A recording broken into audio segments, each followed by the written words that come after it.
Dear listeners, my name is Simona Kirešová and I am a PhD student at Technical University of Košice. Today, I would like to welcome you to my presentation, Particulate Matter PM2.5 and PM10 and its impact on air quality in urban and rural areas.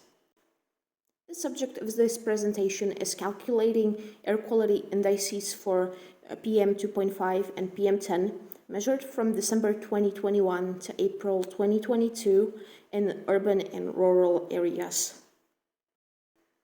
The measurement system for particulate matter was based on the Arduino Nano board. The sensory part of the measurement system was consisting of particulate matter sensor SPS30, which you can see in a figure. Its accuracy is shown in Table 1. Other sensors that were included were temperature and humidity sensor SHT30 and temperature and pressure sensor MS5611. Data was logged in a CSV file on a micro SD card every 5 seconds, and each measurement was time-stamped by the real-time clock module. There were several places of measurements. In urban areas, there was Department of Theoretical and Industrial Electrical Engineering, May Hostel, and the Dargo Heroes neighborhood, all of which were located in Košice. As for rural areas, we have measured in 2 villages, one that is located 28 kilometers to the southeast of Košice, and one that is located 80 kilometers to the northeast of Košice. Several air pollutants are used to calculate air quality index, but we have only measured PM2.5 and PM10. Table 3 shows the categories of air quality index and what level of air pollutant concentrations correspond to them.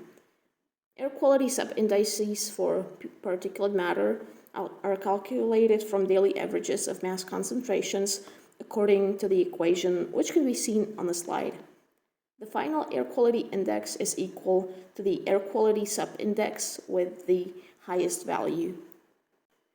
Most of urban measurements took place at Department of Theoretical and Industrial Electrical Engineering in Košice. Only one measurement took place at May Hostel, and 2 measurements took place in the Dargo Heroes neighborhood. As can be seen from tables 4 and 5, air quality indices for PM10 take on a consistently lower value than for PM2.5. 37 out of 39 air quality indices for PM10 reach good levels of air quality and only 2 reach moderate levels of air quality.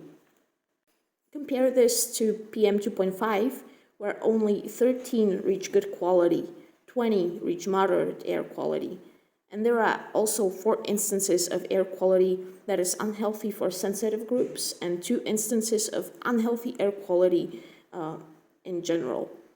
As for the rural measurements, most took place in a village to the southeast of Košice, with the exception of 3 measurements which took place in a different village to the northeast of Košice.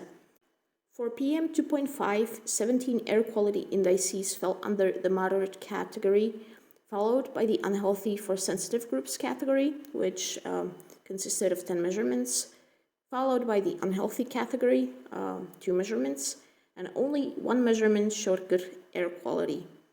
As for PM10, 26 out of 30 days showed good air quality and only 4 were in the moderate air quality. Air quality indices for PM2.5 are consistently higher than for PM10 for all measurements.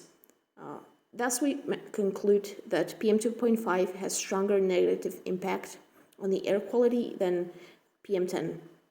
This is consistent with current research on the effects of particulate matter on human health.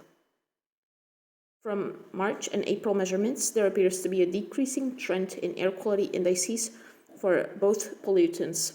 The air quality is worse in the rural areas. This coincides with the heating season and the fact that household heating using wood combustion is one of the biggest sources of particulate matter. It is also important to consider that the measurements were carried out in late 2021 and early 2022. The prices of gas and electricity rose since then and are expected to keep rising in the future, which is why we expect the worsening of air quality. That will be all for my presentation. Thank you for your attention.